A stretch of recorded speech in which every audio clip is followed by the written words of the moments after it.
afternoon, everyone. We'd like to welcome you to the Washington County Board of Commission meeting today, and thank you all for being in attendance. As we start today's meeting, we have Father Robin William here from the Grace Episcopal Church to give us our invocation. After our invocation, Renee Binion, retired Staff Sergeant, U.S. Air Force, American Legion Post 100, will lead us in our Pledge of Allegiance. Thank you both so much for being here. Right here, yes. Thank you, Father.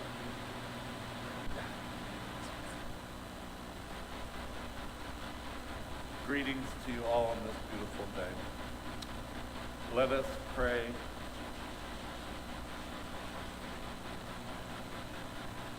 Almighty God, who has given us this good land for our heritage, we humbly beseech thee that we may always prove ourselves a people mindful of thy favor and glad to do thy will.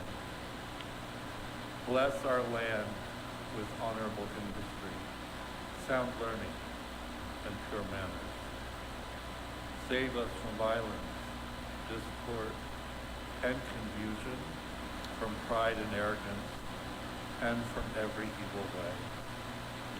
Defend our liberties, and fashion into one united people the multitudes brought hither out of many kindreds and tongues.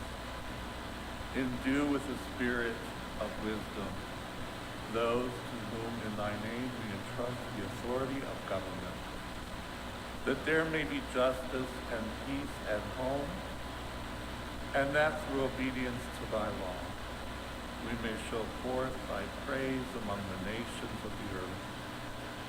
In the time of prosperity, fill our hearts with thankfulness, and in the day of trouble, suffer not our trust in thee to fail. All which we ask through Jesus Christ our Lord. Amen. Amen. Thank you so much, Father. Beautiful.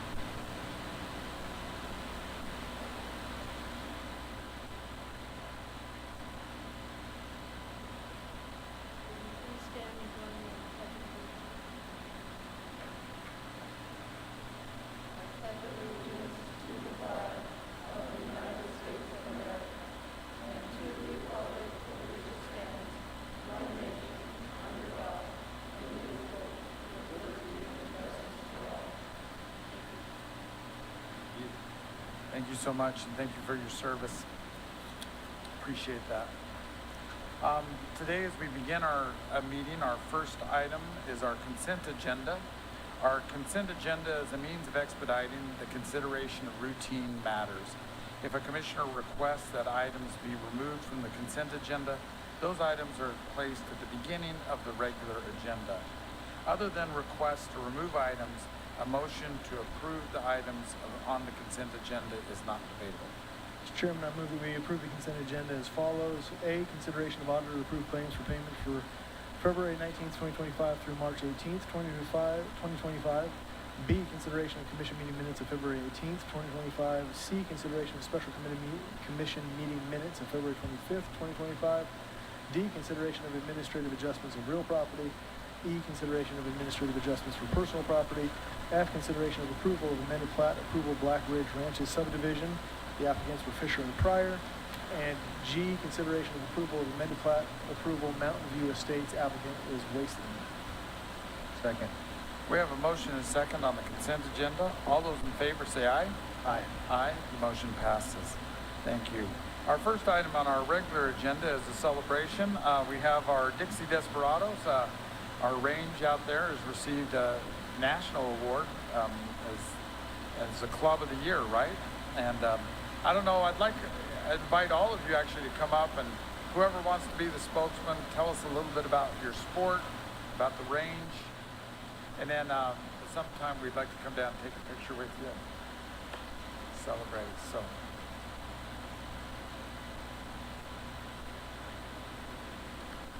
My name's Austin Smith. I'm the president of the Dixie Desperados, and you may hear us call each other by a bunch of different names because when we're shooting music videos, and they're anywhere from things out of John Wayne movies to I have a friend who's a pastor, and his is the Reverend Barry. So vary, but I've got a little bit here to read about our club. I'll start off. Again, this year we're celebrating our 25th anniversary. We're a family-oriented cowboy action shooting club affiliated with the Single Action Shooting Society, which is SAS, and the National Rifle Association. Our cowboy action matches are held on the second and fourth Saturdays of each month at the Southern Utah Shooting Sports Club. Other monthly events include Wild Bunch action shooting. I don't know if you guys remember the old movie, The Wild Bunch. We take things from that movie and shoot 1911s as well. And we also have a 22 steel shoot on the first and third Thursdays of each month, which is usually in the evening, which is free and open to the public. And we get a lot of new shooters and moms and dads bringing their children out to get them into the shooting sports. And it's been very well received. Our club hosts 2 SAS major matches each year, the Four Corners Regional Championship and the Western Territorial Wild Bunch, which are both held in April. And lastly, we co-host a cowboy action venue with the Huntsman World Senior Year, which is in October. And you can see our website for more information. A little bit of history about cowboy action shooting. Single Action Shooting Society is now an international membership organization. So you could actually say our award we won is the World Award for Best Cowboy Action Club. Nice. All right, I like world. Yeah, it was formed in 1987 by a small group of shooters who shared common interests in preserving the history of the Old West via competitive shooting in a safe, fun, and family-oriented environment. A handful of shooters has now grown to over 120,000 worldwide. Okay. Our firearms are typical of those used in the taming of the Old West. 2 single-action revolvers, a lever-action rifle, and a shotgun. And you can have a choice of shotguns. You can have it side-by-side, the old double coach gun, an 1897 pump, which is what Arnold used in the Terminator, and also, actually, an 1897 pump and an 1887 lever-action, which is what Arnold used in the movie. Participants shoot 6 to 12 stages or courses of fire, in which they use 4 firearms to engage steel targets in a specifically designed scenario and shooting sequence. Our ammunition is lead only. Jacketed and/or hollow point ammunition is prohibited at our range. Smokeless and black powder can be used, and the maximum velocities are 1,000 feet per second for revolvers and 1,400 feet per second for rifles. Clothing and accoutrements are anything from dressing in the Old West to we have E-Western movies that would dress up like Roy Rogers and Dale Evans or Gene Autry with all kinds of bling. Gun leather to include holsters, cartridge belts, or bandoleros are required along with a gun cart to safely carry firearms, ammunition, and other accessories while on the range. While having fun is our goal, doing it safely is a must. Most of our categories are age and gender based. Men and women will normally compete against individuals within 5 to 10 years of their age. There are a few exceptions. There's frontier cartridge and black powder, E-Western, which is a costuming category. The categories start with Buckaroo Buckarettes, which are 13 and under, up to El Patron and La Patrona, which are men and women 80 and over. The largest category in SAS is currently comprised of age groups between 60 and 75 years old. Again, Wild Bunch action shooting, instead of using our 6 guns, we use a 1911 Colt semi-auto pistol, along with a 97 shotgun or a Model 12 shotgun. If you've seen the 1969 Sam Peckinpah movie, The Wild Bunch, you'll have a good idea of what it's all about. Costuming goes with that, it's in the movie, and the Spanish-American War.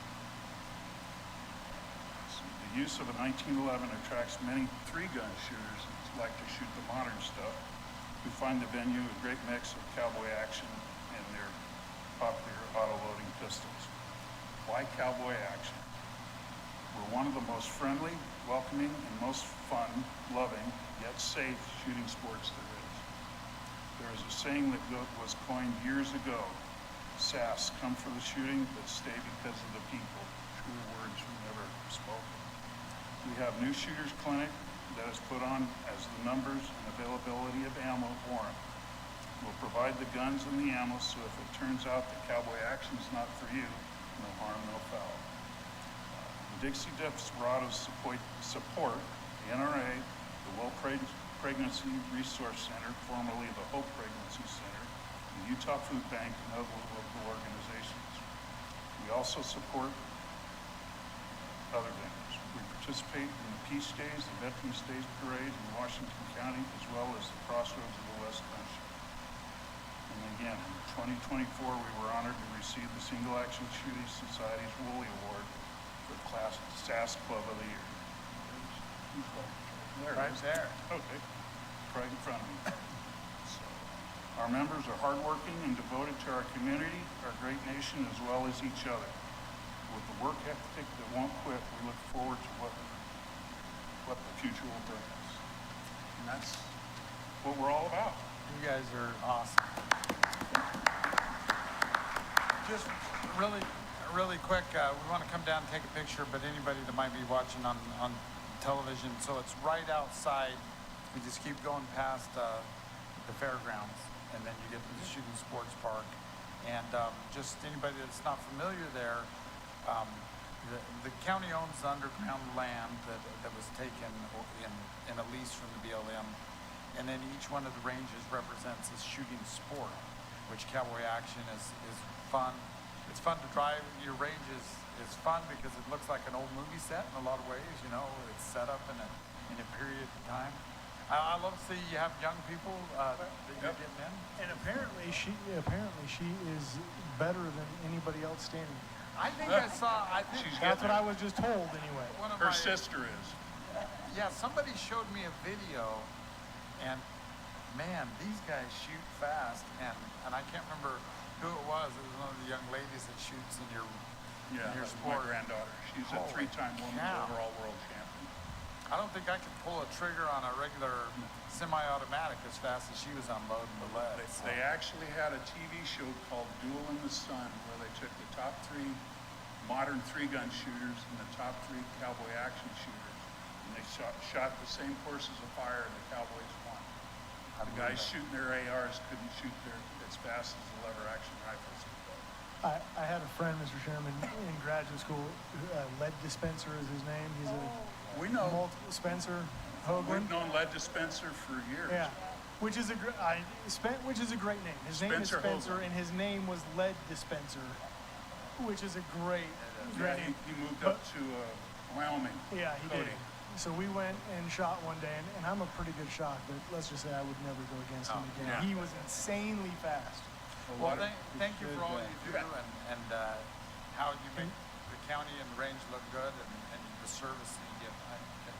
Well, no, you're great. I agree with all that. But the nice thing about it for the sheriff's office, which is a couple thousand feet away, is that they know they always have a backup. Yep. Yeah. Maybe a little underpowered, but a good back. They can get the posse rounded up pretty quick, so that's incredible. Thank you.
Our next item is our emergency service report. We have Sergeant Jake Hall here. So.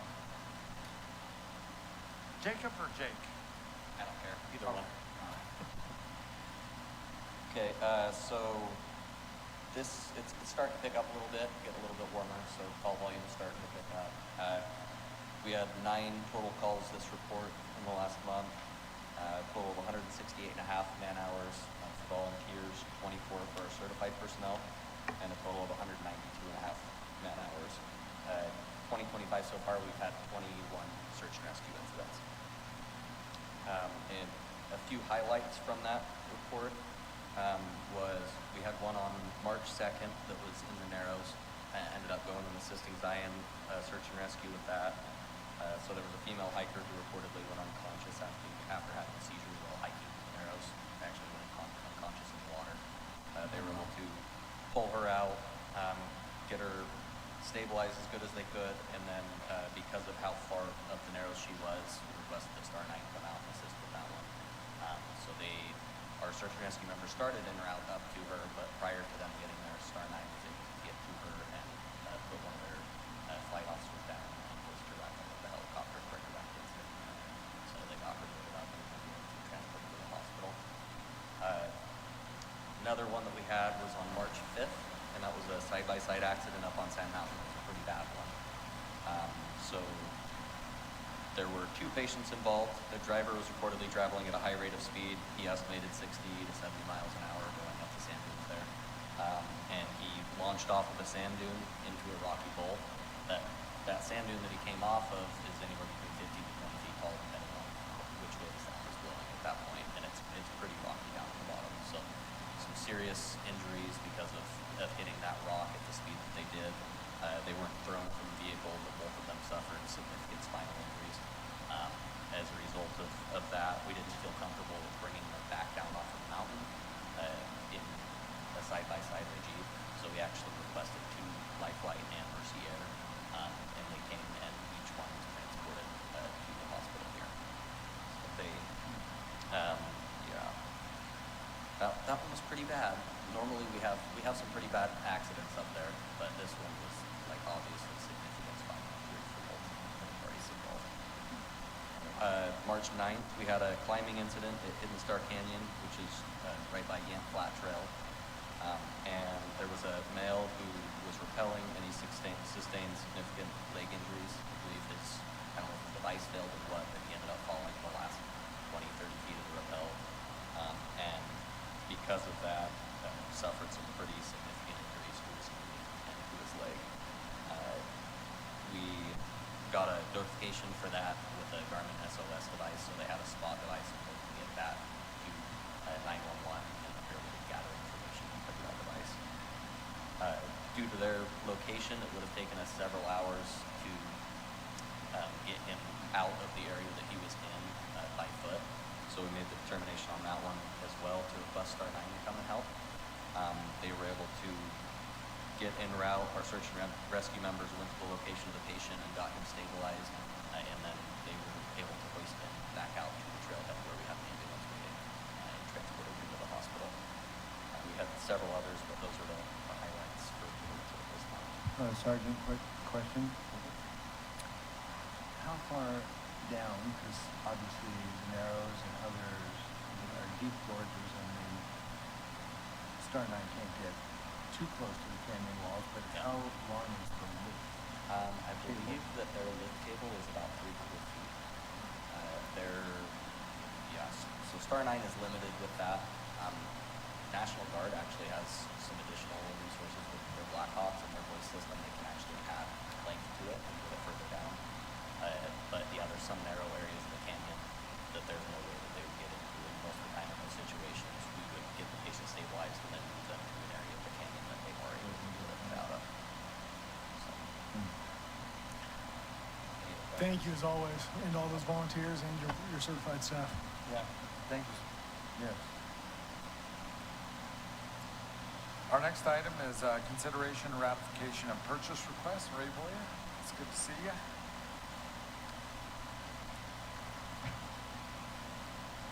I'm going to start with 3 ratifications. This first one, I was able to, not me, well, I guess I kind of helped, but we were able to procure a used 2023 Toyota RAV4 for the Council on Aging. This was a leftover from an auction, and we were able to get a lower price at $29,000 for this. The next two ratifications are for the Sheriff's Office. I'm going to refrain from telling you any kind of vehicle details because these are going to be used in our gang task force and drug task force. But we will be buying one vehicle at $37,000, another one at $39,194, and a third one at $29,867. And then we also had some outstanding credits with the dealership, one at $5,694 and $306. So with these two vehicles and these credits, oh, there was one trade-in I think I didn't mention at $33,500. So with these two vehicles, the two credits and the trade-in at $29,561. And then the next one, onto the purchase requisitions. The first one is for the sound and concert stages for the fair. So this includes sound for the two-night rodeo, demolition derby, and the main stage with lighting. It also includes concert lighting package, concert stage and deck, concert sound, the back line for the Lee Greenwood concert, labor and transportation. And then it continues on to pageant, and then the pageant lighting, sound, stage, and labor, all for $79,015. The next one is for the fair. This is for some fair entertainment. This is for the strolling percussion band for $15,600. And this includes 6 20-minute strolling pop-up performances per day. And the next one is for the 2 still walkers for the fair entertainment at $12,000. This includes 3 roving 30-minute shows per day. And the next one is for tourism. This is the U.S. Travel Association membership for $10,325. This next one is for the Sheriff's Office. This is to replace outdated AEDs. This is for 15 new AEDs with accessories and warranty and cases, all for $31,785. The next one is a blanket PO for the Sheriff's Office. This includes anytime we need to update radios, equipment, or anything in a patrol vehicle or any kind of equipment at all. If the invoice is $5,000 or more, we don't need to necessarily do a separate purchase requisition and PO for that. This will cover that. And so this is for a total of $100,000 for the year. The next one is for the jail restroom remodel for $25,850. The next few are for the Dixie Center. This first one is for new carpet in the ballrooms for Sunbrook and Entrada. This includes rubber base, accessories, floor prep and demo for $213,038. The next one is for fire panel upgrade. This is to replace the outdated fire panel and wall HVAC devices for $47,855. And the final one is to prep, paint, wallpaper, trim, removals in the ballroom, Sunbrook, Entrada, Green Springs, Red Hills, and Lions Den rooms for $50,420. Unless there's any questions, that's it. Any questions, commissioners? No, Mr. Chair, I move that we approve the purchase requests and the 3 ratifications as presented. Second. We have a motion and a second on the purchase requests. All those in favor say aye. Aye. Motion passes. Thank you, Ray. Good job. Our next item is item 4, proclamation number 2025-38, a proclamation support of improving financial awareness and financial literacy in Washington County. Commissioner Almquist. I think I was most impressed when in high school I had a teacher who was saying, I'm going to teach you how to write checks. I know nobody knows what those are, but back in the day, and of course, just various things that we needed to learn about. Well, the other day I was approached that that throughout the state an organization has been set up through the governor's office for improving the knowledge that everyone would have about financial concerns, and they've set this up specifically to teach high schoolers, but also holding various classes across the state for anyone of any age to gain some control over their financial matters. So this resolution simply encourages those residents and others in our county to improve not only their own economic standing, but to understand how the finances work within a county. So only reading the therefore clause, let me say that be it proclaimed by the County Commissioners of Washington County, Utah, that April 2025, so coming up quickly, shall be known as Financial Literacy Month in Washington County, and the Washington County Commissioners encourage residents of all ages to learn the essential principles of smart money management and to create a current personal financial plan. There are ways that you can go online and pick up the information. I thought I had it here listed, but the Financial Awareness Foundation, if you type that in or encourage that, they will show you how to get in touch with those who are teaching courses, or simply follow the guides that you see on their website. So, Financial Awareness Foundation of Utah. That's the proclamation. Very good. Well, this is a very important thing, so thank you. And I'll second the motion to approve the proclamation. We have a motion and a second to approve the proclamation declaring financial literacy and awareness and literacy in Washington County. All those in favor say aye. Hi. Aye. Motion passes. Thank you very much. Our next item is item 5, consideration of ordinance number 2025-1284-0, an ordinance rezoning a certain portion of Washington County located at approximately 1600 East, 100 South near New Harmony, and from the A20 zone, agricultural 20-acre minimum lot size, to a RA5 zone, residential agricultural 5-acre minimum lot size, hereafter fully described in this ordinance. Scott Messel, Yes. it's good to see you. It's good to be seen. Thank you. So let's go ahead and go to the next one. So the property that we're talking about is highlighted in red. This is just, so to the north you have Co-op Ranches,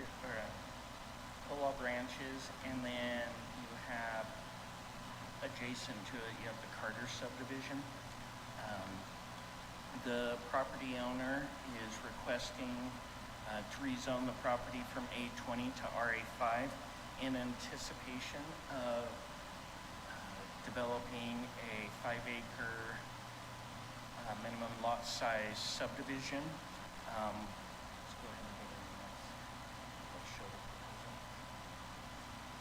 So with a zone change, you're not required to have the subdivision plans completed, but this just helps to show how the subdivision could be laid out if they were to submit for subdivision approval at this time. But with the zone change, there is a public hearing required. Public hearing was held at this month's Planning Commission meeting, and the Planning Commission, after public hearing, unanimously recommended approval of the zone change to the County Commission. The applicants submitted will serve letters from the Water Conservancy District, Rocky Mountain Power, Ash Creek, New Harmony Valley Fire, Enbridge Gas, and they'll need to, if they the proposed subdivision, they'll need to be making improvements along 144. But, I'll be happy to answer any questions if you have any. So I guess my first question is about water. I assume that obviously that box has been checked off. Yes, sir. Are they tying into the existing, the new water company? Yes, they'll be tying, my understanding is they'll be tying into the project to the north end of the Carter. Is this part of what was known as the Framer property? Is it? Yes, I believe so. Very good. Those are, okay, there's quite a bit of water attached to that property. Yes, there is quite a bit of water attached. The ponds that you see there are not part of the water attached, but Yeah. there is a lot of water. Okay. Any other questions, commissioners? No, Mr. Chairman, I move that we approve ordinance 2025-1284-0 as already read in, rezoning a portion from from A20 to RA5. Second. Scott, were there any comments from the planning commission? There were some comments made by the public. There were some in favor of it. There were a couple neighbors that just wanted to make sure that there was access provided to the adjacent properties, so in the future as they develop, they're not landlocked. And there was individual stood up and talked about how long he had lived there, a little concerned about downwinder type symptoms from the settled in the valley, but he knew that the area was going to grow, and so he wasn't opposed to it. Do we have a master plan on transportation at all through there? Yeah, so Highway 144 is on our adopted transportation plan, and we classified 144 as kind of a gateway road, and so as development happens along that road, we'll end up with a bike or a multi-use trail on the south side, and on the north side there would be a horse trail along there, and just to kind of tie in with everything else, there'd be split rail fence. So, we didn't want it to look like West Jordan where you're driving down a road and there's sound walls on both sides of the road, and so there's some care taken with that. We are continuing to work with the residents in the New Harmony Valley, looking at diving in more to trails master plans and outdoor recreation master plan. Very good. Well, did I hear a second? I made a second. One more question. Are they committed to giving you adequate easement, you said, along 144? Yes, they'll be required to. Okay, thank you. We have a motion and a second on item 5. All those in favor say aye. Aye. Aye. Motion passes. Thank you. Our next item is also a zone change, consideration of ordinance 2025-1285-0, an ordinance rezoning a certain portion of Washington County located at approximately 200 west, 1750 north on Kolob from the OST 20 zone, open space transitional 20-acre minimum lot size, to the SFR 1 zone, seasonal forest residential 1-acre minimum lot size, hereafter fully described in this ordinance. Scott? Okay. Sorry, you already went to this slide. So you can see the parcel is highlighted in red. This is up on Kolob Mountain. You have the Kolob Reservoir to your to the west. You can see just below or to the south of this subject parcel, there's a couple of them in a row that are about 1 to 2 acres in size. They are old lots that have been around for many years, and so they're grandfathered in as far as not having to go through the subdivision process. But to do anything with the properties, they need to come into zoning compliance. And since they are not 20 acres in size, they can't stay in the open space transition zone. And so on Kolob, we kind of have a Kolob-specific zone, which is seasonal forest residential, 1-acre minimum lot size. And so that is what they are requesting, and they have hopes of building a cabin on the property. But there will be some issues will need to be addressed before the cabin can be built, but this will bring it into zoning compliance. Planning Commission heard it and unanimously recommended approval. Very good.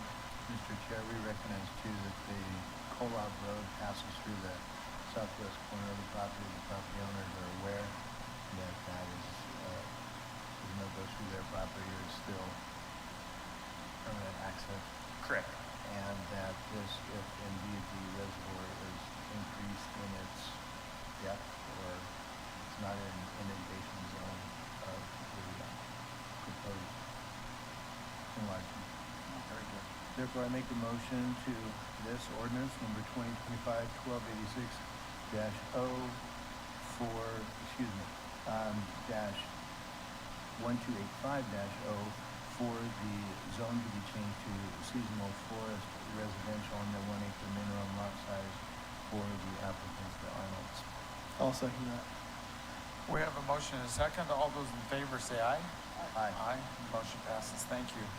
Our next item is also an ordinance zone change, I believe.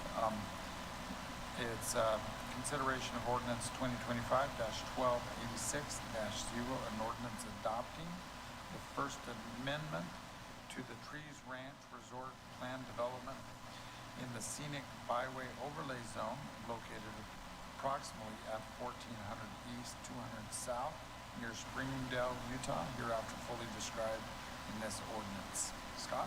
Yes, Commissioners, if it's all right with you all, as I describe this, it'll kind of take care of both 7 and 8, but there will need to be separate motions for item number 7 and item number 8.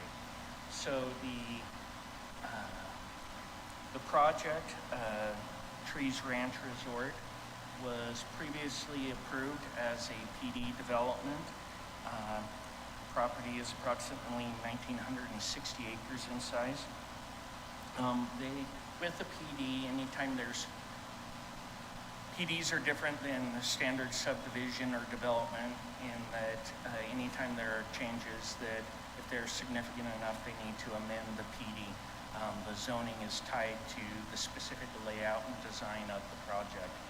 And so the property owners and applicants are requesting to amend the PD to include an additional 16 transient units. And so the total number of units will be 91.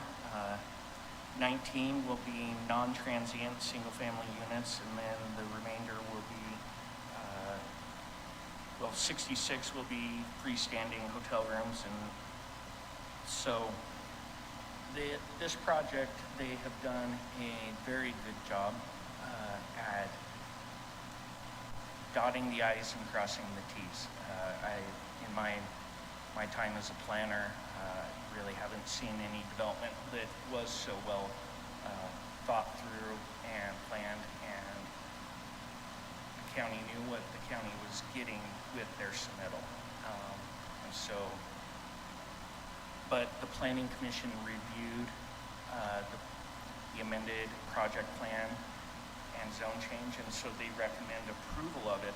So there's two parts. The first part would be which is listed as agenda item number 7. That would be the zone change, and that would be an ordinance for that. And then You want to go ahead and just describe item 8 as well? Yeah, so it'd be the same. same thing, but with the PD plan, all of the design, the layouts, number of units, details, all of that is included in the project plan, and so the project plan has to be amended to include that. And so the resolution is to approve the amended project plan, and then also along with that, the language, which is the legal document, the development agreement.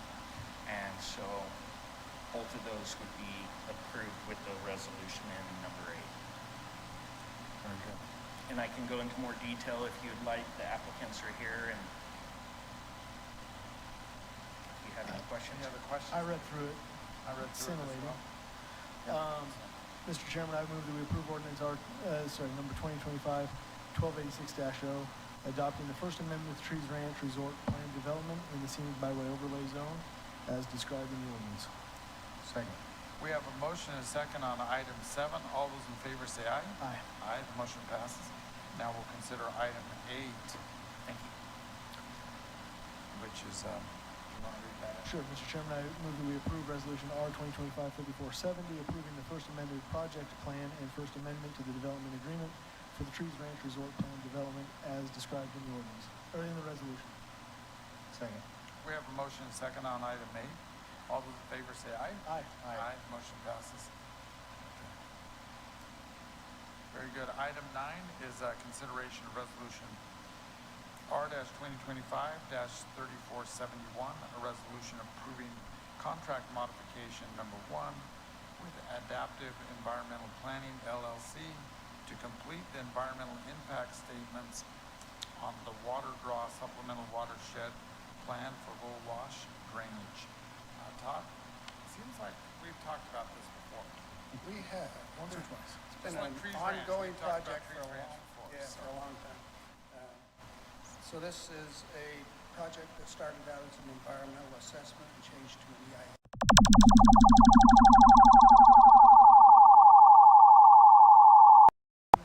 There's been some changes that needed to happen and some additional services that were needed. And so the environmental group is asking for a change order, basically for $40,000 to complete the EIS. NRCS has agreed to that. They believe that it was a legitimate cost and scope change. And NRCS is going to pay for it, but the contractor does. And so that's why it's before you this time, to get that modification approved. Is this still up in the drainage basin, up on Yes. top? Yeah, So on it's just, top. it's just getting that. A new detention basin and some additional work on those. Well, we needed that up there to Yeah. also help protect some of the roadway conditions that we have and less runoff and less work for our crews. So with that, Mr. Chair, I move that we approve resolution number R-2025-3471, approving the contract modification number 1 with Adaptive Environmental Planning LLC to complete the environmental impact statement on the water draw supplemental watershed plan for Gold Wash. Second. We have a motion and a second on item 9. All those in favor say aye. Aye. Aye, motion passes. Thank you. Item 10 is consideration of resolution R-2025-3472, a resolution approving the partner construction and philanthropic donation agreement between the U.S. Department of Interior, National Park Service, and Washington County, Utah for Phase 1 Zion Canyon Sewer Line Extension Project. Heath Hansen, where's Heath? Actually, I've talked with Heath. I'm going to present on this one, Commissioner or Mr. Chair, if that's all right. And we have Superintendent Brady Bott here as well from the park. Thank you for being here. So I'm excited to talk about this one, Commissioners. This has been in the works for a few years now. Of course, Commissioners, you helped working with the state legislature to get funding, an amount of $18 million for the benefit of the park. The funding was appropriated to help with some of the infrastructure needs and help with some of the crowds and so forth.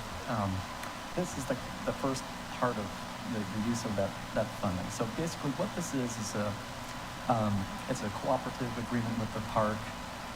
Right now the grotto septic system in the park needs to be replaced.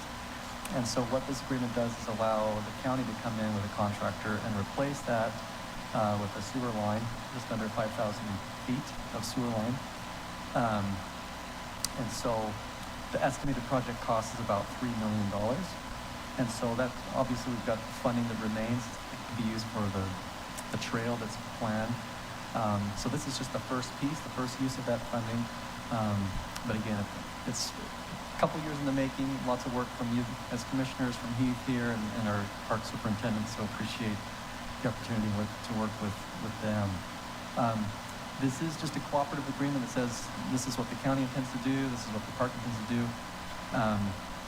Under this agreement, there is a public bidding process that's required, so you'll have another action item that'll come before you again.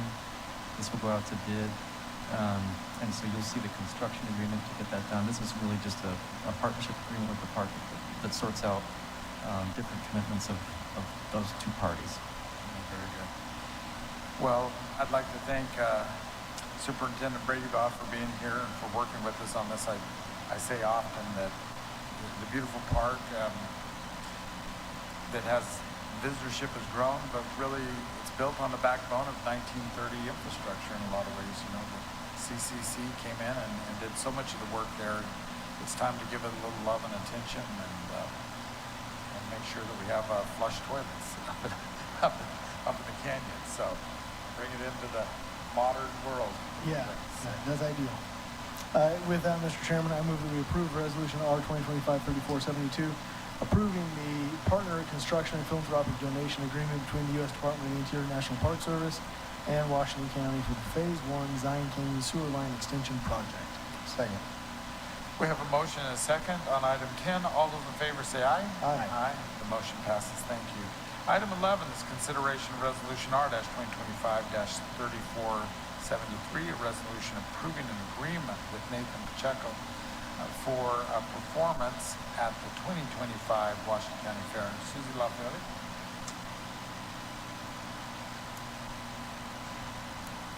Nobody else runs up to the mic. Oh, I felt like I was on Wheel of Fortune or Price is Right. Come on down. Come on down. This, Commissioners, we're looking for approval for Nathan Pacheco for Tuesday, April 15th at the Washington County Fair. Before that, we'll have a pre-show with Follow the Flag, and we're recognizing all of our town and city police chiefs, including hope to get the USS Utah Commander also there at the event that day. But Nathan Pacheco's set list includes everything from I'll Walk with God, White Cliffs of Dover, my Here's to the Heroes, so very military veteran tribute that night. Beautiful. Mr. Chair, I move to approve resolution number R 2025-3473. Second. We have a motion and a second. All those in favor say aye. Aye. Aye. Motion passes on item 11. Item 12 is consideration of Resolution R-2025-3474, a resolution approving an agreement with Full Contact Racing, LLC, for the demolition derby at the 2025 Washington County Fair. Susie? Yeah, this is a new contract we're looking to approve, changing into Full Contact Racing. He's local-ish. He's from Cedar City, Utah. This agreement will save the county in hotel rooms to the tune of almost $10,000, including also saving us some purse money by going more local and getting more local drivers at the county fairs. Good. Okay. Mr. Chairman, I move we approve Resolution R 2025-3474, approving an agreement with Full Contact Racing. Second. We have a motion and a second on item 12. All those in favor say aye. Aye. Aye. The motion passes. Thank you, Susie. Appreciate it. Yep. Item 13 is consideration of resolution number R-2025-3475, a resolution approving TRT funding for marketing sponsorship and event funding for nonprofit organizations in Washington. Jamie? Yes, our Tourism Advisory Board recently met to review funding requests. These are the marketing and event applications that they recommend.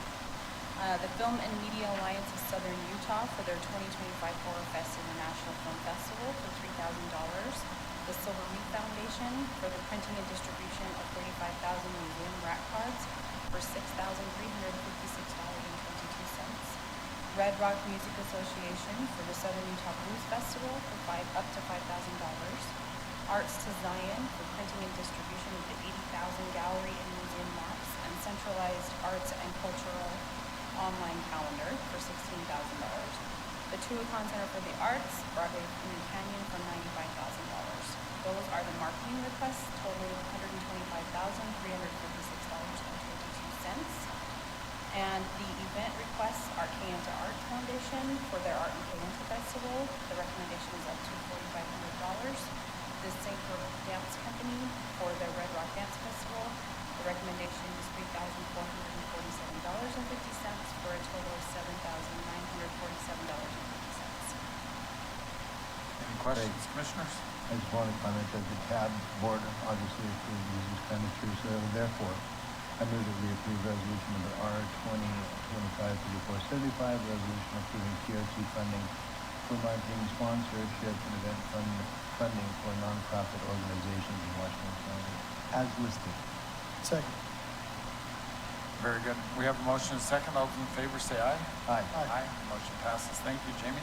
I think the next item, I guess it's Chad. I was going to say it was Jamie again, but item 14 is consideration of resolution R-2025-3476, a resolution approving the expenditure of TRT funding for an event marketing agreement with Red Rock Events LLC. Chad? So again, in February, the Tourism Tax Advisory Board recommended the use of transient room tax. As you know, these tax funds are generated from visitors to Washington County and to hope to attract new visitors and support incoming events. This first one is for a recommendation for expenditures of these funds for Red Rock Events at the Intermountain Racing Series. This is the title sponsorship for 10 total events statewide, 4 within Washington County, 7 cross mountain bike races and 3 endurance races. One of these new endurance races is kind of what I'm looking forward to in November. It's on the Gooseberry Mesa, a 50-mile endurance mountain bike race.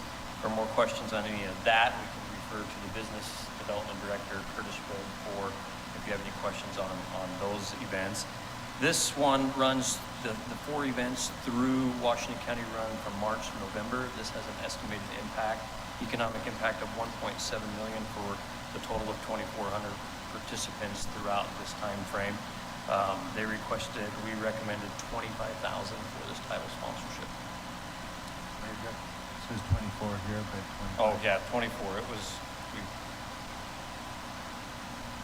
Yes, it is already 24. Yeah, we just wrote 6 down. Yeah. Just cut $1,000 out of the budget. Yeah, Sorry. Okay. Any other questions for Chad? I think it's a bunch of great races. It is. Good people to have come here, so.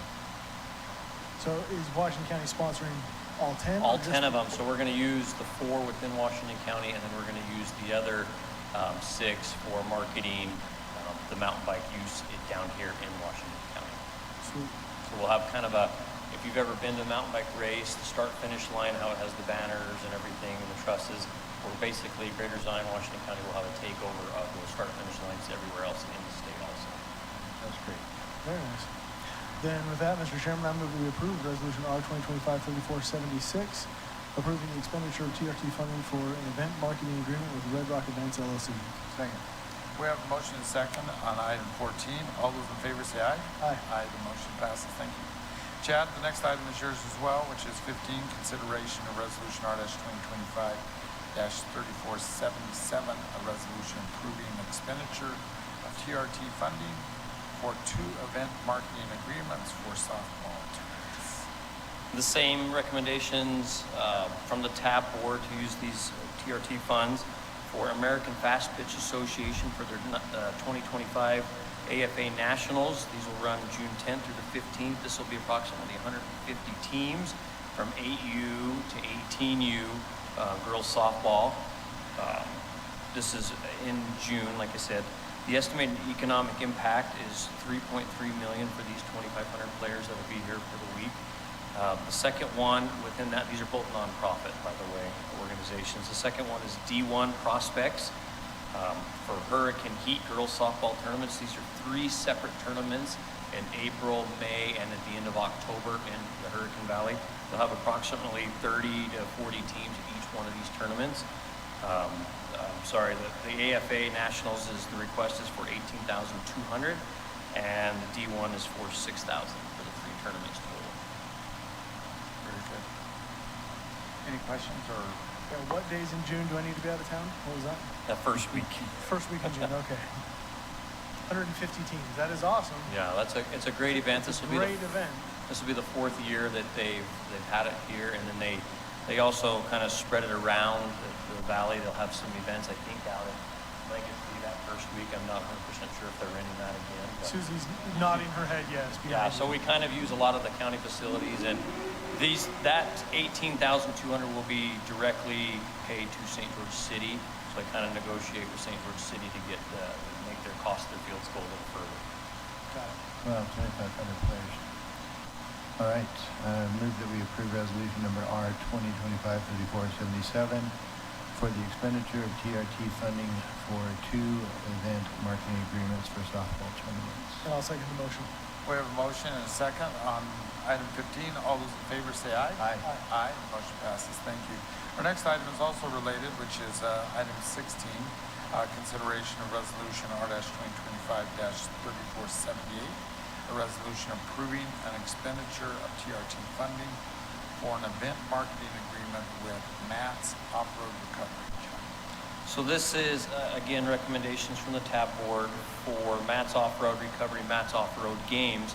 This is an event that, Ryan, would you say we've been working on it for about 2 years to kind of come to an agreement of what that looks like for Washington County and Greater Zion?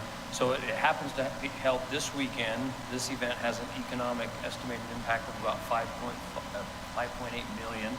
There'll be between 5,000 and 6,000 spectators out at San Carlos State Park Thursday, Friday, and Saturday. And part of the agreement is year-long messaging about Washington County through a partnership with Matt's Off-Road Recovery on their YouTube channel, which, if you guys are familiar with Matt's Off-Road Recovery YouTube channel, each video averages about 700,000 to 800,000 views, and they do 3 a week. This particular event this weekend we're excited for because of the social media influencers who are coming to compete in this and the additional added media value that this event will have this year. So this agreement is for $100,000. Again, it's a marketing agreement for year-long messaging and partnership with them to how to use the trails, where not to use the trails. You know, if you're stuck, why are you stuck, and should you have been there to begin with? Plus also what the off-road community can do besides just off-road community in that year-long They messaging. give back, yeah. Yeah. What are the chances next year of it being right through Zion National Park? I'm just Sorry, trying to get sorry, to Ryan. Jeff. Jeff is awake. He's good. He's there shaking his head before I finish the sentence. No. Okay. So that's the recommendation for the $100,000 for this. Mr. Chairman, I move that we approve Resolution R 2025-3478, approving expenditure of TRT funding for an event marketing agreement with Matt's Off-Road Recovery. Second. We have a motion and a second on item 16. All those in favor say aye. Aye. Great. Aye. The motion passes. Thank you. Our next item is similar as well. Consideration of resolution R-2025-3479, a resolution approving a hosting / sponsor agreement with Holbrook LLC. This one's slightly a little different. So in conjunction with number 18, that'll be happening next week with the PPA, the Professional Pickleball Tour, we are Greater Zion will host the Holbrook Company. Holbrook LLC is a pickleball paddle company up in northern Utah. We're going to host them on the 5th floor of our parking garage on the pickleball facility. And they are going to do that so they can have their pro and ambassador professional photo shoots on Wednesday and Thursday nights, or on Tuesday and Wednesday, and on Thursday evening they're going to host the professionals who are in town along with their ambassadors on with us, a kind of a appreciation dinner and photo shoot while they're up there with their products. They kind of want to get the red rocks in the background and things like that for their photos. And then on Friday, they will, along with Greater Zion, they will host for the Washington County employees in the administration building here, kind of a appreciation lunch for use of the facility during that week. With that, Mr. Chair, I move that we approve resolution number R 2025-3479 for the hosting and sponsor agreement with Holbrook LLC. Second motion. We have a motion and a second on item 17. All those in favor say aye. Aye. Aye. Motion passes.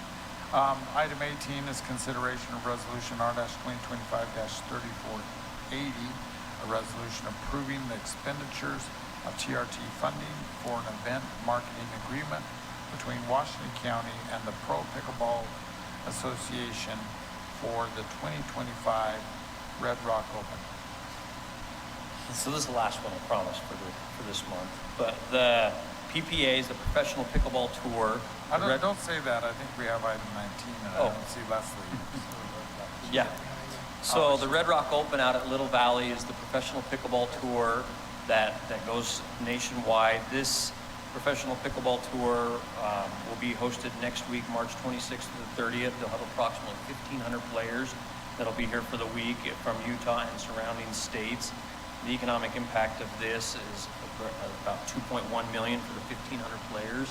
And then this year, it got moved up early into March because Fox Sports is going to pick up this nationally and broadcast prime time on Saturday and Sunday. Since there's no more football to watch, they want to watch pickleball. So the earned media value is going to be great with this, as we'll have some messaging going on during that. This is for 100,000. This is structured as 50,000 in cash to the Professional Pickleball Association, then up to 50,000 to St. George City. Once we kind of negotiate what that rental fee will be after they move out. And it's usually substantially lower, but right now it's sitting around 47,000 is what that is. Very good. Any questions or comments, commissioners? No, it's exciting. Sad I'll miss it. Mr. Chairman, I move that we approve Resolution R 2025-3480, approving the expenditure of TRT funding for an event marking the agreement between Washington County and the Pro Pickleball Association for the 2025 Red Rock Open. Second. We have a motion and a second. All those in favor say aye. Aye. Aye. Motion passes. 19 is consideration of Resolution R-2025-3481, a resolution approving an interlocal agreement between Washington County and Hurricane City for tourism tax funding to assist in the construction of a bike park. Leslie, I didn't see yet, so I was thinking Chad was just going to have to finish off these last two items. He could. He definitely could. So again, at the same Tourism Advisory Board meeting in February, this request was presented and approved by that board to assist Hurricane City in the amount of $15,000. They partnered with a great professional in the bike industry to revamp, construct a nice little bike park as part of their sports complex on the west. We're excited for that. It'll be a good addition to the recreation.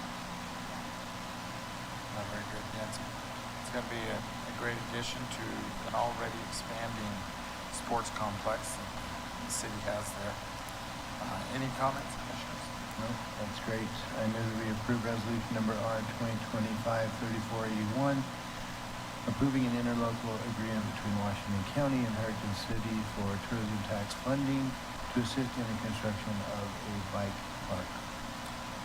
And I was just looking real quick. I'll second the motion, but what did you say the split was between TRT and TRCC? It'll be entirely from TRCC. Entirely from TRCC, okay. So the resolution does say from County TRT and TRCC. Mm-hmm. Amend that, Devin? Yeah, we can make that change before it's signed. Okay, so I will, and what would you like that to say, Devin? It's TRCC. Just to strike the TRT of the 15,000 from TRCC? Yeah, I can just say exactly. So TRCC. I second the motion with the amendment that the Hurricane City's requested funds of 15,000 from county TRCC funds, wherever that is, and strike county TRT wherever listed. Accept that into the motion. We have a motion and a second with those changes. All those in favor say aye. Aye. Aye. The motion passes. Our next item is item 20, which is consideration of resolution R-2025-3482, a resolution approving an interlocal agreement between Washington County and Washington City for tourism tax funding to assist in the construction of multi-facilities in Washington City. Leslie? So at the same February Tourism Advisory Board, Washington City presented on two projects requesting funds, the first being the George Washington Plaza, which is going to be on George Washington Boulevard near the Red Cross Temple, featuring history of George Washington, so recreating some of his Mount Vernon, yeah, the historical items there. Planting cherry trees and having some informational things there. Going to look at history. They requested $150,000. That was approved by the Tourism Advisory Board. This was from TRCC. And then the second project Washington City has a canal trail, the Washington Canal Trail, that they're working on in segments. When complete, it's 6 or 7 miles long and connects from Mount Hyde and Virgin River on the north, and will go all the way south to the edge of Nicholas High School in the south and connect it to the Central Sheen Trail System. As they pursue all of the right-of-ways needed for this, they've been constructing it piece by piece as they obtain those right-of-ways. So they've completed the first phase, which was a mile or so of sections, and they requested $500,000 to complete the second phase, which is a mile and a quarter, mile and a half of additional sections to put in. The Tourism Advisory Board approved that funding $500,000, half from TRT and half from TRCC. Very good. Well, if you attended the State of the City, and Mayor Staley celebrated these two projects. Yeah. So glad to help. We need help. So, Mr. Chairman, I move that we approve Resolution R 2025-3482, approving an interlocal agreement between Washington County and Washington City for tourism tax funding to assist in the construction of multiple facilities in Washington City. And with that, Devin, it does look like this is appropriate between the TRT and the TRCC, since it is a split between them. So there's no amendment needed there, so that's my motion. Second. and we have a second. We have a motion and a second. All those in favor say aye. Aye. Aye, the motion passes. Thank you very much. Item 21 is consideration of resolution R-2025-3483, a resolution approving an interlocal agreement between Washington County, Utah and the town of Virgin, Utah for Washington County Sheriff's Office to provide patrol service. This is a renewal of an existing agreement for these services. So our sheriff's office helps with some of the smaller communities in the county. They'll contract with them to provide patrol services. And so this would be an agreement with Town of Virgin.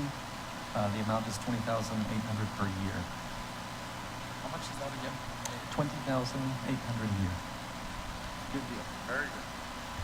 So we need that protection up on that side of the county where it's fairly remote sometimes, and the coverage needs to be at least spoken of. So therefore, I move that we approve resolution number R 2025-3483, an interlocal agreement between Washington County, Utah and the town of Virgin, Utah for Washington County Sheriff's Office to provide patrol services. Yeah, when you said good deal, I'll second the motion. When you said good deal, it's a great deal, especially for Virgin, because Yeah. you're not gonna get coverage for $20,000 for a year, right? So that's, 1/5 of a person, yeah, no car. and no vehicle, no equipment, no That's no snacks vest, for the deputy. no guns, nothing. So no radios. So we're glad that we can provide that. Yeah, second the motion. We have a motion and a second. All those in favor say aye. Aye. Aye. Motion passes. Our next item is consideration of resolution R-2025-3484, a resolution approving the execution of an interlocal cooperation agreement for election services between Washington County and various local government entities. Jenna, it is good to see you. Election season's so soon. Yes, it never stops. See, it does seem that democracy is a consistent process. It lives, it works. It lives, yes. The agreement today is for 9 of our local government entities. We have 2 more pendings to come before you again. But this will be 9, and they also chose the full service agreement with the Chicago. Oh, very good. Who is remaining? Some of our special services groups, Oh, yeah. Put all the cities on. I believe so. Any questions? No, Mr. Chairman, I move that we approve resolution R 2025-3484, approving the execution of an interlocal cooperation agreement for election services between Washington County and various local government entities. Second. We have a motion and a second on item 22. All those in favor say aye. Aye. The motion passes. 23 is consideration of resolution R-2025-3485, a resolution amending certain recreation, arts, and parks funding. Devin, I have you down here to speak to this. Yes, happy to do that. So you may recall back in 2015 or so, I've been city bonding for certain improvements out at Tuacahn. And as part of that transaction, St. George City pledged $25,000 a year for the next 20 years. St. George City's been great. They've been great partners. They've performed on that pledge for 10 years. Earlier this year, the county passed a resolution assuming that $25,000 obligation. This resolution amends the RAP allotments to include that added $25,000 to the Tuacahn payment. It doesn't affect the other share that was appropriated for other cultural organizations in the county. This just adds $25,000 in RAP in favor of Tuacahn. So, but I think it should be clear, Tuacahn's getting the same amount, it's just coming from the county instead of from St. George, that $25,000 piece. Very good. Any discussion or questions? No, pretty straightforward. Having said that, I move that we approve resolution number R 2025-3485, resolution amending certain recreation, arts, and parks funding as explained. Second motion. We have a motion and a second on item 23. All those in favor say aye. Aye. Aye. Motion passes. We have two items here that are somewhat related. We'll start with item 24, which is consideration of Resolution R-2025-3486, a resolution approving agreements to allow participation in the Habitat Conservation Plan by Grapevine Development LLC and Grapevine Wash Local District in Leeds. Cameron, have you speaking to the next two items? Thank you. I didn't know if Devin wanted to speak to this one. He helped put together this agreement, but this Grapevine Development LLC would like the incidental take coverage that our permit would offer in case there's any desert tortoises that could be impacted by their project. So we worked with them to get an agreement and also to try and get an agreement with the city of Leeds. So this is in support of them being able to participate in our HCP in exchange for all of the other stipulations and requirements that would entail, including us removing tortoises or looking for desert tortoises and then removing them if they're there. So And it's my understanding, Cameron, that Leeds had not been a signer to the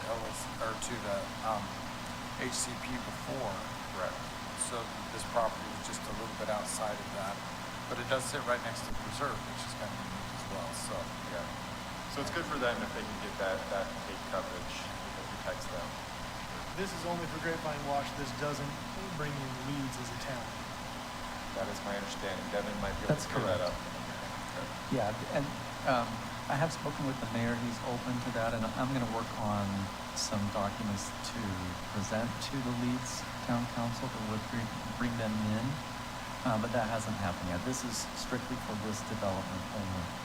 And I should add, just while I've got the floor, there are two agreements here. One with the local district.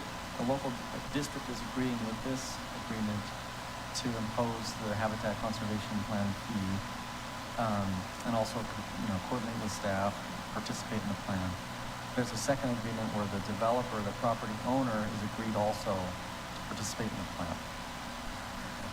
I know that this made a little bit of national splash recently. It made it sound like it had just barely happened. And yet this has been a project that it's been through litigation, it's been through a variety of mayors of Leeds, and but anyway, this is the right thing to do. I'm glad that they're going to cooperate with you, Cameron, and remove any tortoise that might be in the area. Because frankly, it's a good-looking tortoise area. It is right next to the reserve. There's certainly a chance that they could have some. And they'll contact you about a removal, right? Correct. They've already contacted us, so we're just waiting for this formality, and then we will probably begin the surveys as early as tomorrow. Oh, very good. So Cameron doesn't wait around, so. Yeah. Mr. Chairman, I move that we approve Resolution R 2025-3486, approving a resolution approving agreements to allow participation in the Habitat Conservation Plan by Grapevine Development LLC and Grapevine Wash Local District in Leeds. Thank you. We have a motion and a second on item 24. All those in favor say aye. Aye. Aye, the motion passes. Next item is item 25, consideration of Resolution R-2025-3487, a resolution approving a service agreement for tortoise surveys to be conducted in the Red Cliffs Desert Reserve County. Yeah, so our habitat conservation plan requires us to monitor the tortoise populations within the reserve to make sure that our plan is working and that the tortoises are thriving.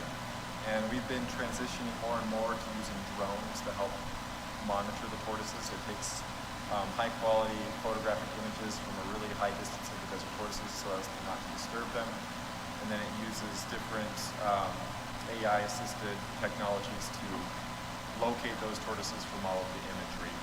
And we've got a really good proposal to supplement the work that Division of Wildlife is doing on the ground, and we're comparing the methods. But we're also using this technique this year in a new area that's never been surveyed, even by the ground crews, and that's in Zone 1 of the reserve out near Kayenta. So this will be helpful to get new estimates in somewhere where we've never got estimates before. Now, you did Zone 6 first with this, right? Correct. Yep. Have you ever done Zone 1, or is this? We have never done Zone 1, and neither has Division of Wildlife. So that's why it'll be really good for us to get some new data in an area that nobody's ever really looked for tortoises. And your experience in Zone 6 was that this was a lot easier, a lot more accurate than what a human count would be walking back and forth, right? So, yeah, and it's more repeatable. Like it's a computer, it's going to spit out the same results, whereas a person occasionally might miss a tortoise here and there. So this is always going to pick up those detections, and it gets better over time. They're using newer cameras that allow them to fly even higher and faster than before, so it's going to improve in efficiency over time. Yeah, that's great. Any other questions, commissioners? No. No. Mr. Chair, I move that we approve resolution number R 2025-3487, resolution approving a service agreement for tortoise surveys to be conducted in the Red Cliff State Reserve. Second. We have a motion and a second on item 25. All those in favor say aye. Aye. Motion passes. Thank you. Thank you, Cameron. Appreciate you. Item 26 is consideration of resolution R-2025-3488, a resolution of support for legislation that allows the Shivwit Band of Paiutes to enter into contracts with outside entities that will enhance economic development for the tribe and the surrounding community. Devin? Yes, Commissioners. So late last year, the 10th Circuit Court of Appeals issued an opinion that made it difficult for tribes, including the Shivwits, to enter into contracts. So a lot of the work that you've been doing tonight, approving and signing contracts, the tribe is limited. It's very difficult for the tribe to do because of that ruling. So technically, if they wanted to, under current federal law, the tribe could hold an election to enter into a contract that would then be enforceable. It's just very difficult as a matter of practice to do that. And so this legislation would make it so the tribe could, let's say they wanted to contract with an entity, they could have a provision in that contract that says this is enforceable in Utah state courts, and that would be respected. And so it's a challenge for a group. If you can't enter into contracts, it's an economic development challenge if you can't do that. And so legislation is being proposed that would allow them to consent to state court jurisdiction for their contracts. This resolution would approve a letter of support for that legislation. Very good. Yeah, this is great. We've done a lot to support our friends in the Shivwits tribe there, with the Shivwits band of the tribe, and happy to do so now. So, Mr. Chairman, I move that we approve resolution R 2025-3488 as Devin explained. Second. Very good. We have a motion and a second on item 26. All those in favor say aye. Aye. Aye. The motion passes. Item 27 is consideration of resolution R-2025-3489, a resolution reappointing a member to the Indigent Defense Committee, and that is Jenny Jones, with an expiration date on that term of December 31st, 2028. Nicole Felshaw? Yes, so just a little bit of background. The counties are obligated to operate an adequate defense system for those accused of crimes and unable to afford legal counsel. And as part of the indigent defense system, the commissioners several years ago determined to create an indigent defense committee that would make recommendations regarding the county's pool of public defense attorneys. So before you today is the name of Jenny Jones. She has been serving on this committee. She's great. She's a local attorney, and we would be interested before you today to potentially reappoint her, consider to be reappointed to this committee. Very good. Any questions? Mr. Chair, I move that we approve Resolution 2025-3489, reappointing a member to the Indigent Defense Committee, Jenny Jones. This resolution would expire 12/31/2028. I second the motion. We have a motion and a second. All those in favor say aye. Aye. Motion passes. Our next item is consideration of Resolution R-2025-3490, a resolution approving a contract with Time Lock Plus LLC for comprehensive workforce management solutions. Devin? This is a proposal from Time Clock Plus to provide time clock services for the county. Currently, time cards are done manually at the county. This proposal will bring us up to speed a little bit and provide software-based time card or time clock services. There are upfront one-time costs of about $37,000 to implement, and then the recurring charge would be about $42.60 per employee for the service. And so this proposal is for a term of 3 years. Very good. Any questions, commissioners? Always good to get up with the times and some of the other software that we've already purchased. I like that, it's time clock, times, catching on. It's Commissioner Almquist is contagious Yes, that's true. with some of his puns. This is a good thing, and then it also works in tandem with some of the other software we'd already approved and purchased, and we're just waiting for delivery on that should help with other things, streamlining processes within the county. So, Mr. Chairman, I move that we approve Resolution R-2025-3490, approving the contract with Time Clock Plus LLC for comprehensive workforce management solutions. While I still have some deep reservations, I have seen some of the merits here, and I'm willing to second that. 3 years, non-negotiable. I assume that it is. That's what's been being proposed. If you wanted to direct us to inquire about that, we could do that. Commissioners, just so that you're aware, the original one that came over was for 5 years, and we went back and negotiated down to 3. We could go back and try for more, but I felt like that was I think it was negotiated down to 3 with a 2-year option, two-year option renewal. But not a guaranteed renewal. No. And do we still have for any sort of a regular, standard, contractual 3-year agreements that still contain failure to perform clauses, failure to adapt to other IT systems, failure to, come into compliance with other HR changes, because this is a field that's constantly changing? Are there things that would enable us at some point to say, even though we have a 3-year contract with you, it's absolutely not working? There are standard dispute resolution clauses in the contract. Essentially, if they stop working, for example, we would have remedies, including termination. Failure to provide the service at an adequate level as proposed. Correct. Things like that. Right. All right, that's my second. We have a motion and a second on item 28. All those in favor say aye. Aye. The motion passes. Item 29 is consideration of resolution R-2025-3491, a resolution approving 2 interlocal revenue pledge agreements for the drug task force funding. Devin? Yes, this is an agreement, actually 2 agreements, as you mentioned, Mr. Chair. Our drug task force is made up of several law enforcement agencies, as you know. Primary focus is to deal with drug trafficking and illegal drug distribution.